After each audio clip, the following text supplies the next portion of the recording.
are you going? Oh. Doing nothing for others is the undoing of ourselves. This is a quote by Horace Mann, and he's talking about how if we are not serving those around us, it's actually hindering ourselves. And I would have to agree with him. I think that serving those around us not only brings us joy in this life, but it also enables us to have joy in the life to come. I'm going to share 3 stories with you today. 1 is about me and how I learned the importance of service. 2 is about the Mormon pioneers and the story that's very dear to my heart. And 3 is actually a scripture that I love that goes along with this.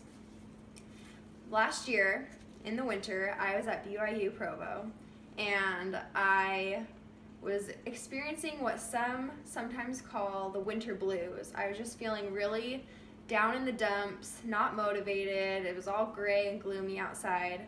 And so one night, I remember praying that I would be able to feel the Spirit and follow the promptings and kind of just see the joy that there was in life. And the next day, I woke up only to find that it had snowed the entire night and my whole driveway and car were covered, and I had to go to class. So I was devastated that this happened, and I scraped off my car and went to class. When I came home, I got this little nudging from the Spirit, and it said, you should shovel your driveway for your husband. And this was weird because I had never shoveled a driveway before in my whole life. I have 3 older brothers and a dad, and they'd always done it for me. And I thought about it, and I said, you know what? I prayed for this experience. I prayed to feel the Spirit, so I'm going to do it. I got out the shovel and shoveled our whole driveway, only to find out how difficult it is to actually shovel a driveway filled with snow. Once I finished, I got another little nudging that said, you should shovel your neighbor's sidewalks. And I live next to this cute old lady, and my back was aching, my arms were just wanting to fall off, and I decided, you know what? I prayed to get these promptings, I'm gonna follow the Spirit and just do it. So I went and slowly unscraped her whole sidewalk filled with snow. And at the last shovel full of snow, she opened her door and she came out and just wholeheartedly thanked me for helping her get to her mailbox on her sidewalk. And this experience will always stick with me because while it wasn't that big of a deal for me, it meant the world to someone else. And that's what service is feeling that joy of helping someone, and it will always stick with me. The pioneer story I want to share with you is of the Willie and Martin Handcart Company. When they were about to get to the Salt Lake Valley, this early winter hit and they got stuck in the mountains.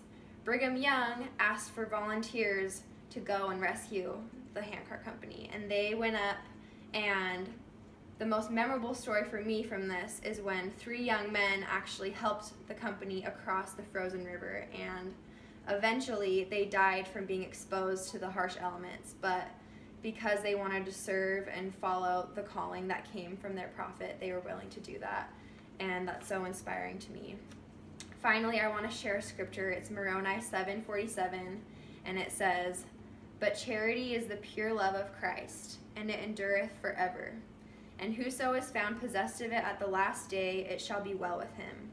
And this just emphasizes that although serving people does bring us joy now, the ultimate reward is in the life to come when we will be blessed for what we've done here. And I truly would have to agree with Horace Mann when he said that if we're not serving others, that we're hurting ourselves. And I truly believe that.